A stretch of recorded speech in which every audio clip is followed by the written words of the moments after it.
Jake McRichards, the privileged yet wayward son of a retired commissioner of police, Mr. Richard McRichards, lounged on the porch of his apartment, lost in unproductive thoughts. He had not performed well in his high school final exams and, as a result, had been unable to continue his formal education. For 7 years, Jake had idled at home, indulging in a reckless lifestyle within the confines of his father's lavish suburban residence. Each day was a new opportunity to mimic a gangster lifestyle. At 25, Jake had squandered every promising private sector job opportunity, choosing instead to live a life of indulgence with his cronies, Roe, Timo, and Soa, all of whom were gainfully employed. Jake frequently found himself entangled in fights and the peddling of illegal drugs. Time and again his father intervened to keep him out of jail for petty misdemeanors, but Jake's pattern of behavior remained unchanged, and trouble followed him relentlessly. His escapades with women, including his long-suffering girlfriend Adderley, were no less controversial. Despite Jake's reckless ways, Adderley's love for him was deep and unwavering, much to the dismay of their mutual friends, who prayed she would one day summon the strength to leave him. One afternoon, Adderley, on her day off as a caregiver, dressed herself elegantly and breezed through the gates of Jake's apartment, cheerfully greeting the security guard. He watched her cross the parking lot and shook his head in disapproval. Such a sensible and beautiful girl wasting her time on this careless young man who misuses his father's wealth and tarnishes his father's image, he muttered. It's a pity. Good fruit never ripens where it's needed most. The middle-aged housekeeper, Bedua, opened the door for Adderley. Hello, Bedua, Adderley greeted warmly. Welcome, Adderley, replied Bedua with a broad smile. The two had taken a liking to each other, and Bedua reminded Adderley of her late mother. Is Jake in? Adderley asked. In his room, Bedua said. Thanks, Bedua, Adderley replied, before politely declining an offer of a warm meal. She walked straight to Jake's room, only to find him in bed with another woman, the house help from the neighboring apartment. Her excitement to see him turned to rage. What's going on here? She screamed, throwing her handbag at the girl. Adderley charged at the bed, ready to confront the intruder, but Jake intercepted her. Get out of my room and wait in the hall, he snapped coldly. I'm not going anywhere, Adderley retorted, her voice trembling with anger. I'm done with your infidelity and your insulting behavior. What kind of man are you? Shameless. You don't even add class to your wealth. Look at what you've stooped to.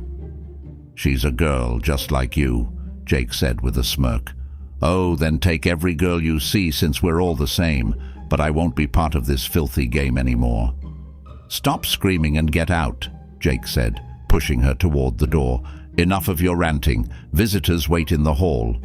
I'll not wait anywhere in this house. I'm leaving for good, and this is the last time you'll see me here, Adderley declared before storming out.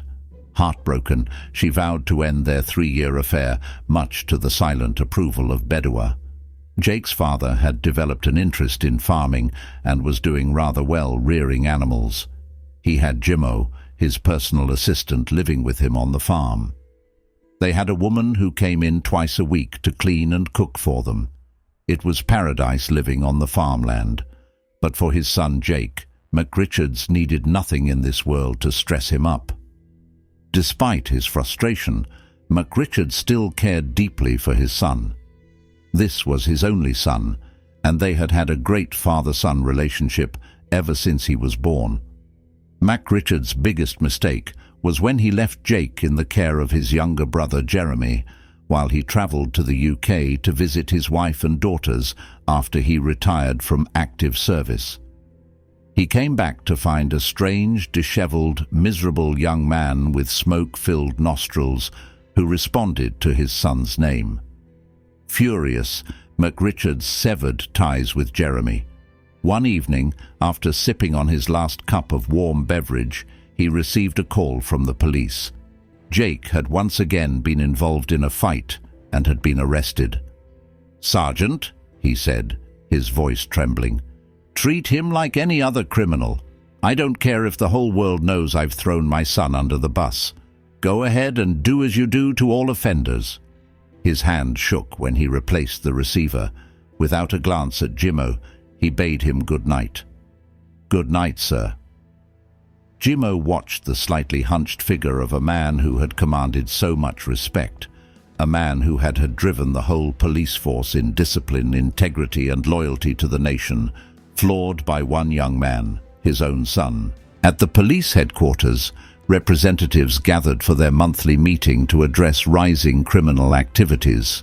The focus was drug trafficking, with Detective Addison's region being a hotspot. Alarmingly, they had discovered that Jeremy, known as Sir J, was the kingpin behind these operations.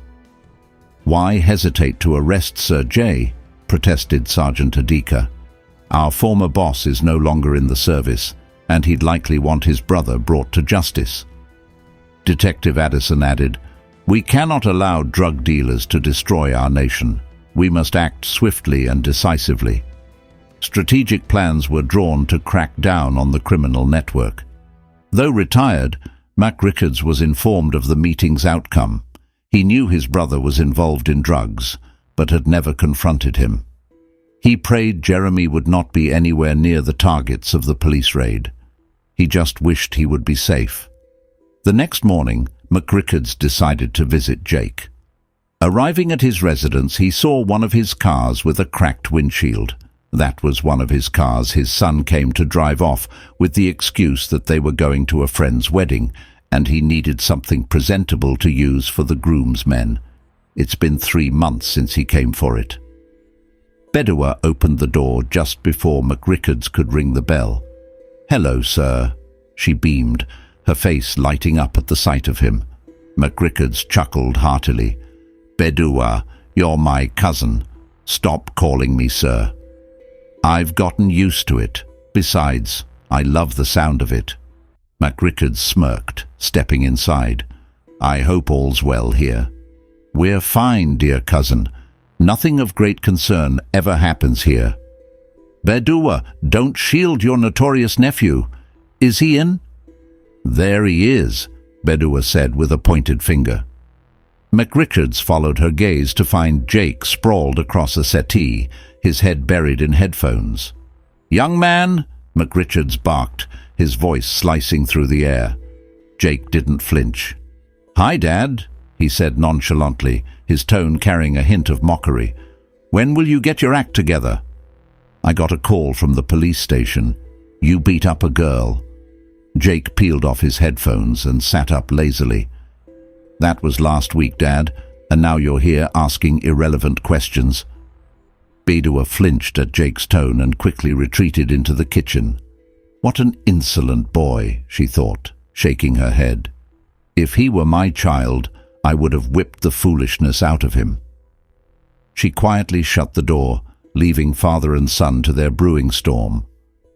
"You beat up a girl," McRichards repeated, his voice heavy with restrained anger. "Allegedly," Jake corrected, smirking. "And what happened to your car? A rival gang?" Jake scoffed. "I don't do gangs, Dad. Some street boys smashed it. No big deal. Without provocation, I'm sure. And you and your riffraff friends just stood there." "I don't have to explain myself to you," Jake snapped, his smirk vanishing. McRichards leaned forward, his face darkening. "From tomorrow, I'm stationing a policeman at the gate. You won't step out of this house for weeks." "House arrest? Seriously?" Jake said, incredulous. "I'm saving you from yourself." Jake rose from the settee and stared his father down. "I don't need saving. I can take care of myself." McRichards let out a bitter laugh. "The way you've been taking care of yourself has put you at the edge of a cliff. Let me be clear. If you don't stay within these walls, you'll be caught up in something so big you'll never recover." "Is that a threat?" Jake challenged, his voice rising. "Take it however you want," McRichards said coldly, turning on his heels and storming out. That night, 70 kilometers away, A storm brewed in the shadows of a wooded hill.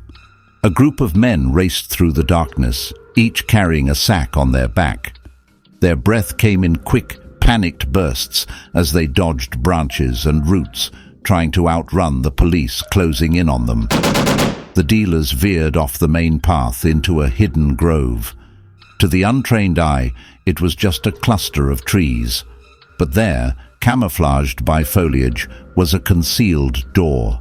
One by one, they slipped inside, their movements urgent and tense. Inside the hideout, long tables held sacks and packages wrapped tightly in tape.